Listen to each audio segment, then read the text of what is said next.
Почитувани гледачи, бидејќи се наоѓаме во подготвителните недели на Великиот пост, а и во недела се паѓа прочка, во оваа наша емисија ќе зборуваме за тоа како да ги опростуваме гревовите на нашите ближни и за самиот пост.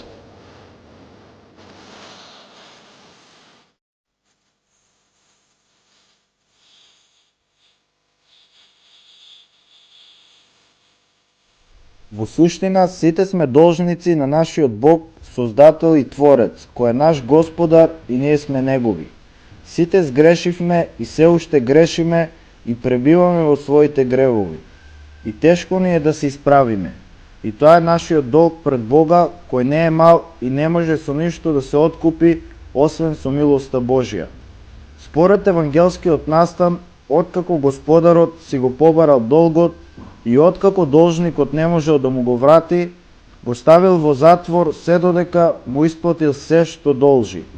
Но овој, бидејќи не можел да го врати својот долг, му се молел и умилкувал. И Господ му се смилил и му ги простил гревовите. Така, тој по нашите молитви, усрдие и трудови, а пред се по милоста Божја, ни ги простил нашите гревови и ние сме слободни. Но од друга страна, ние сме неправедни кога не ги простуваме долговите на другите, кои се несразмерно помали од нашите долгови кон Бога. Сите сме паднати, грешиме и робови на гревот, и во тоа сите сме исти. Се повредуваме еден со друг пред се заради нашата гордост и самолюбие. Се повредуваме зашто самите себе се сакаме повеќе од другите и така горди, кога некој ќе каже нешто кое не повредува нас, туку нашата суета, ние му го земаме за грев. Ја губиме љубовта, се помрачуваме, се затвараме, страдаме и во тоа е болката и трагедијата на човештвото, што ние сме се истоветиле со нашите болни страсти и погрешни желби. Вистина, ако не ги простиме грешките и долговите на нашите ближни, ниту Бог нас нема да не ги прости. Тоа не е некаква закана или казна, туку причинско-последична реакција. Ако ние не му го простиме гревот на оној кој нам ни изгрешил, тој грев на нељубов и непростување во нас останува и тоа е во суштина нашиот затвор и темница. Зашто таму, кај што нема љубов, таму не е ни Господ, туку ѓаволот. И нема светлина, туку темнина. Нема слобода, туку робство. Во тоа е и нашето заробување. Ние се заробуваме од тежината на нашиот грев и го носиме се додека не го простиме гревот на нашиот ближен, та макар тој грев бил најголем и од нашиот најголем непријател. Треба да се сакаме и љубиме еден со друг, како што апостол Павле не учи. Секогаш да застанеме на последното место, да не ја бараме нашата слава и волја, туку пред се да го живееме братот во своето срце. Тогаш и Господ ќе расте во нашето срце, полека тоа ќе стане толку чисто и чувствително за секој подвиг и потреба на секој еден. Тогаш и навистина ќе нема раздори, тужби и кавги, за кои ние денеска во ова време, особено во ова наше општество и зеница, сме сведоци. Ќе кажам два примери кои јас често ги повторувам. Првиот е пример како ѓаволот делува онаму каде што нема простување. Биле двајца подвижници, кои живееле заедно и во голема љубов. Ѓаволот, гледајќи ја нивната љубов и заедништво, им завидел и сакал да ги раздели. Еден ден ѓаволот тропнал на вратата на едниот, му се претворил како гулаб, а на другиот како гавран. И меѓу себе почнале да се расправаат дали е гулаб или гавран. Не се смириле еден пред друг и не сакале да си попуштат и простат, па се скарале и разделиле. Вториот случај е со двајца подвижници, кои исто така постојано живееле заедно и пребивале во љубовта Божја и меѓу себе. Еднаш, разговарајќи за случувањата во светот, едниот од нив рекол: "Ние не знаеме што е тоа кавга. Ајде да се скараме и да видиме што значи тоа човек да се скара и да го почувствуваме тоа чувство. Причината за нашата кавга ќе биде оваа тула. Јас ќе речам моја е, ти ќе речеш не е твоја, туку моја е. И така ќе се скараме."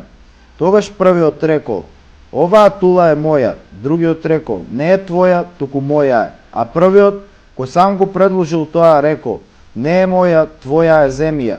И пак не се скарале и останале заедно, и тоа во поголема меѓусебна љубов. Значи, кавгите потекнуваат од ѓаволот, кој сам по себе е зол, разделувач, проклетник, клеветник. Затоа не треба да го слушаме и да не им служиме на нашите страсти, гордост и заробеност на срцето, туку со отворено срце, со една јасна и чиста визија дека живееме за Царството Небесно, а не за оваа царство да им простуваме на своите браќа, а пред се да бараме прошка за самите себе. Се сеќавате на оној евангелски настан кога Господ рекол, кој е без грев, прв нека фрли камен. На крајот кој фрлил камен? Никој. Кој останал? Само Господ кој е единствен без грев и грешницата на која Господ и ги простил гревовите. Така и ние, ако сакаме да ни се простат нашите гревови, ако сакаме да го очистиме своето срце од страстите и да се ослободиме од робството на гревот, темнината, ѓаволот и смртта, треба да се смируваме еден пред друг, да се сакаме и си простуваме. Еве, драги верници, како грешен пред вас и јас барам да ми ги простите сторените гревови према вас, ако сум ви ги сторил, па така добивајќи прошка од вас, а најважно од Бога, да можам да го започнам великиот пост. Востанувањето на самиот пост е направено од страна на Светата православна црква уште од апостолски времиња по примерот на Господ Исус Христос, заедно со определувањето на времето на постот, како и тоа која храна да ја јадат христијаните за време на постот. Од Бога постот е востановен со заповедта дадена на првите луѓе на земниот рај, да не јадат од дрвото за познавање на доброто и злото. Преку неа Бог, уште на самиот почеток, сакал да ги научи луѓето на послушност и воздражување. Под пост, во поширока смисла на зборот, се подразбира севкупниот христијански живот и начин на постоење во црквата, офаќајќи ја тука и молитвата. Затоа условно, постот може да се подели на телесен и духовен. Во потесна смисла под зборот пост, најчесто се подразбира телесниот пост, кој што е воздражување од некои јадења во денови и временски периоди што црквата ги одредила во текот на годината. Овие денови точно треба да се запазат и никој да не измислува без благослов повеќе или помалку од она што црквата од Светиот Дух вдахновена го определила. Вистински пост и молитва како благодатни дарови Божи постојат само во црквата и никогаш надвор од неа. Тоа значи дека тој што пости и се моли треба да е крстен, да се причестува, да се исповеда, да ги почитува и да учествува во сите други свети тајни на црквата. Суштината на постот не е умртвување на телото, како што се мисли, туку умртвување на гревот во нас, затоа што гревот предизвикува пропаѓање и смрт. Се пости во денови кои Вселенската црква ги има определено за пост, а не во денови кога нам ни е по волја, токму затоа постот на повеќе начини е добар и спасоносен. На тој начин верните го покажуваат своето смирение и послушание на единствената црква. Значи не се пости своеволно, што од своја страна би представувало некој вид на диета или магија. Затоа што сите постат изброј на денови во годината, се спречува возгордувањето помеѓу верните, па на начин на кој некој би се чувствувал подостоен и поверен од другите поради тоа што пости повеќе, што од своја страна би го одвела во духовна пропаст. Кога би се собрале 4 повеќедневни пости, еднодневните како и определените среда и петоци, се добива заклучок дека православните постат повеќе од половина година. Половина година поминати во воздражување наспроти хедонизам, што ја покажува определеноста и ревноста за Царството Божјо. При определувањето на телесниот пост треба многу да се внимава. Не е можно секој човек, секоја конкретна личност да си наложува и да се оптоварува со иста тежина. Во црквата живеат, се спасуваат и деца во развој, од кои до нивната 7-годишна возраст воопшто не се бара телесен пост како подготовка за Светата Евхаристија. и изнемоштени, остарени луѓе, потоа луѓе болни или оптоварени со тешки физички работи, како и жени, бремени или со доенчиња. На сите овие духовниот отец, свештеникот, ќе им определи пост според нивните телесни сили или ако треба и сосема ќе ги ослободи од него. Свети Јован Златоуст вели: кога ќе слушнете за постот, не плашете се од него како од страшен војвода. Тој не е страшен за нас, туку за лошите духови. Ако те обзел лошиот дух, покажи му го лицето на постот, а тој окован со страв и врзан како со железни синџири, ќе стане понеподвижен и од каменот, особено кога ќе ја види со него и неговата другарка молитвата. Затоа и Христос вели: овој род се истерува само со пост и со молитва. Па тогаш, штом е постот толку страшен за нашите непријатели и ги прогонува, потребно е да го сакаме и радосно да го примаме, а не да се плашиме од него. Телесниот пост е неразделно поврзан со духовниот пост. Нема вистински пост без покаяние и плач, без смирение, без молитва, без трпение, без љубов и милост кон ближните и без другите свети добродетели. Од телесниот пост духовниот отец може да не разреши, но од духовниот пост никој, па дури ни ангел од небото. Затоа, телесниот пост не е секогаш неопходен како подготовка за света причест, додека пак духовниот е неопходен. Духовниот пост е самата суштина на христијанското живење и постоење во црквата. Сепак и телесниот пост многу го помага духовниот. Например, многу помага за да се вежба трпението, смирението и молитвата, да владее во дух на покаяние, а покрај тоа од она што би се заштедило постоејки, може да им се даде милост и помош на сиромасите.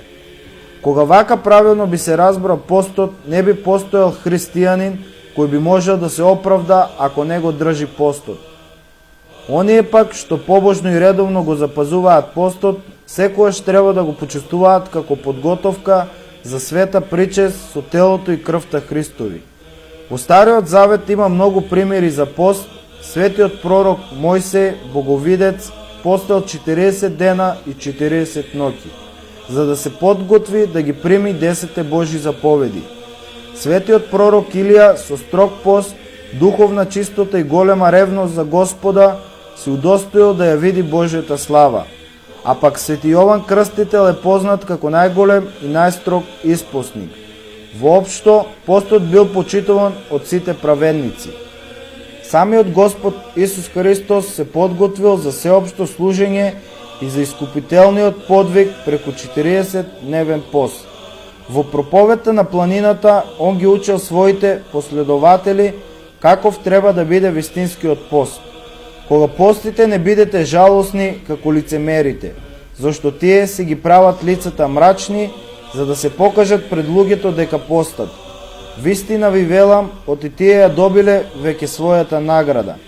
А ти кога постиш, помажи ја главата своја и изми го лицето свое, па да се покажеш дека постиш не пред луѓето, туку пред твојот Отец, кој е во тајност, и твојот Отец, кој гледа тајно, ќе те награди јавно.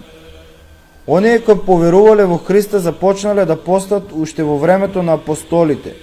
Првите христијани постеле строго, често и продолжително, за да се подготват подобро за богоугодни подвизи. Во првите векови христијаните постеле не во определено време, туку кога сакале и кога сакале. Во 4. век наоѓаме правила и одредби не само за постоечките, великденскиот и петровденскиот пост, туку и за божикниот и богородичниот пост. 4 поста биле прилагодени кон 4 годишни времиња. Кога христијанинот пости, треба да се откаже од секакви светски веселби и задоволства, од посетување на места каде што е возможно да сгрешиш со помисла, збор или со поглед. Воопшто треба да се стремиме колку е можно повеќе, поголем дел од мислите да му ги посветиме на Бога и на тајната умно-срдечна молитва. Православната црква утврдила и пропишала за време на постот да не се јаде месо, маст, сирење, масло, јајца, млеко, а некогаш и риба, во зависност од важноста на постот. Светата православна црква го воспоставила постот во среда и петок како спомен на истите денови во Страстната седмица. Значи, последната недела од Великденскиот пост Христос е предаден од Јуда Искариот, а е распнат на честниот крст во петок. Во знак на спомен на тие денови, сите православни христијани треба да постат во тие денови, освен во седмиците кога постот е забранет или разрешен.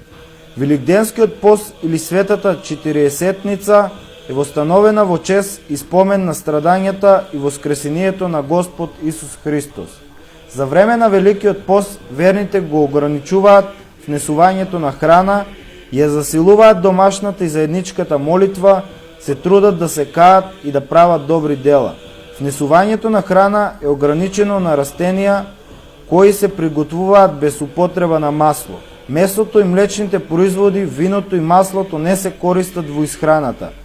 Бидејќи строгиот пост е строго канонски забранет во сабота и недела, масло и вино се употребуваат во тие два дена, освен на Велика сабота.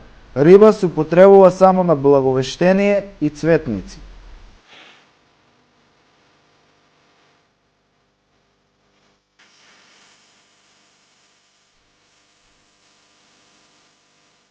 Па така, драги гледачи, многу често кажуваме како Бог ја покажал и ја покажува својата љубов кон народот, па така и ние еден од многуте начини за да ја покажеме нашата љубов и да ја возвратиме кон Бога е самиот пост, кој значи послушност кон Бога.